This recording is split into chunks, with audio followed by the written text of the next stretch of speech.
इमरान खान साहब इन दो चीजों के ऊपर जो है वो बज़ाहिरन एक यू टर्न अब ले चुके हैं।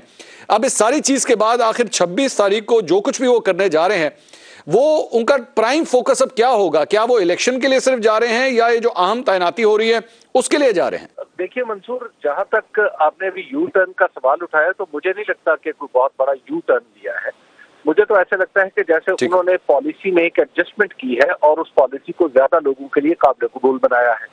इससे पहले भी अगर आप देखें तो इमरान खान ये तो नहीं कह रहे थे कि वो कोई अमेरिका से जंग करने जा रहे हैं, और वो ये भी नहीं कह रहे थे कि जनाब वो खुदा न खास्ता कोई GHQ के खिलाफ खड़े हुए, बल्कि बार बार अपनी तकरीरों में ये कहते थे कि मुझे फौज से लड़ाने की बात हो रही है, मुझे फौज से लड़ने की तरफ धकेला जा रहा है, लेकिन मैं ऐसा नहीं करूंगा।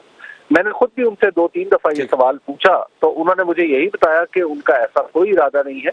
हाँ, चंद अफराद पे उनके तहफ़्फ़ुज़ात जरूर थे, लेकिन मजमूई इदारे के बारे में उन्होंने कभी किसी खदशे का या कभी किसी नेगेटिव बात का इजहार नहीं किया।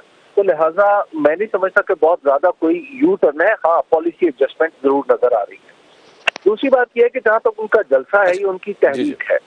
देखिए मंसूर, उनकी हुकूमत जो गई थी वो एक ऐसे मफरूजे की बुनियाद पे गई थी जो तज्जिए के तौर पे तज्जिए से अखज़ किया गया था, और खुद मुस्लिम लीग नून के लोग ऑन रिकॉर्ड आके कह चुके हैं कि किसी एक मखसूस शख्सियत के एक मखसूस ओहदे पर मुतय्यन होने की सूरत में 2023 का इलेक्शन जो था वो रिग होना था, जिसमें पाकिस्तान तहरीक इंसाफ को फतह मिलनी थी। पाकिस्तान तहरीक इंसाफ जो मुस्लिम लीग नून के लोग थे और पीपल्स पार्टी के लोग थे उन्हें नाअहल होना था, और 2023 से 2028 तक PTI की हुकूमत होना थी। ये था उसका जिस्ट जो वो मफरूजा कायम किया गया था, और उसी तज्जिए की बुनियाद से PMLN और PDM की दीगर जमातों ने ये हुकूमत गिराने का फैसला किया था। तो इस लॉजिकली पॉलिटिकल मैं बिल्कुल बात कर रहा हूँ, मैं उसके दुरुस्त या गलत होने की बात नहीं कर रहा। पॉलिटिकली इमरान खान के पास सीधा सा रास्ता था कि भाई जो ऑब्जेक्टिव मौजूदा हुकूमत या मौजूदा जो PDM है इसको हासिल करना चाहती है, उसे उसके रास्ते में रुकावट डालनी थी। तो ये तो सीधा सीधा पॉलिटिकल ऑब्जेक्टिव है। तो भाई अगर एक इम्कान से खौफजदा थी या एक इम्कान पे कुछ तहफ़्फ़ुज़ात थे PDM को, तो उसी तरह के एक इम्कान पर पाकिस्तान तहरीक इंसाफ को भी तहफ़्फ़ुज़ात हो सकते हैं। तो इसमें क्या खराबी है? दूसरी बात यह है कि अगर एक इम्कान के लिए, एक जैसे इम्कानात के लिए एक हुकूमत गिराई जा सकती है, तो बनने वाली हुकूमत को दोबारा गिराने की कोशिश क्यों नहीं हो सकती? तो लिहाजा मुझे नहीं लगता कि इसमें कोई जौहरी तौर पर कोई फर्क पैदा हुआ है। हाँ, इमरान खान लेकिन हबीब साहब इसके अंदर ये कहना, हबीब साहब इसके अंदर ये कहना कि जी एस्टैब्लिशमेंट को चाहिए था कि इसका रास्ता रोकते, ये तहरीक एतमाद ना होने देते, क्या ये गैर आईनी गैर कानूनी मुतालबा नहीं है?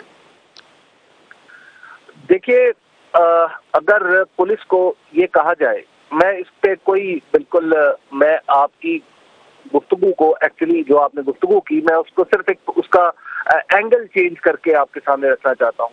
अगर कोई पुलिस को ये कहे कि फला मुझे लूटने की कोशिश कर रहा है तो जरा उसको चेक कर ले, तो इसमें क्या खराबी है?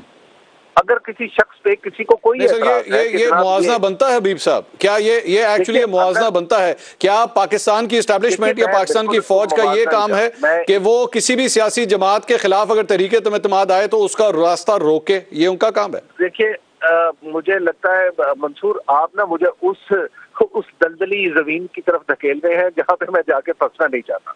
ठीक है, बस बहुत सारी बातें हैं जो इमरान खान साहब की भी यही कैफियत है आजकल वैसे। बहुत सारी बातें जो कही जा सकती।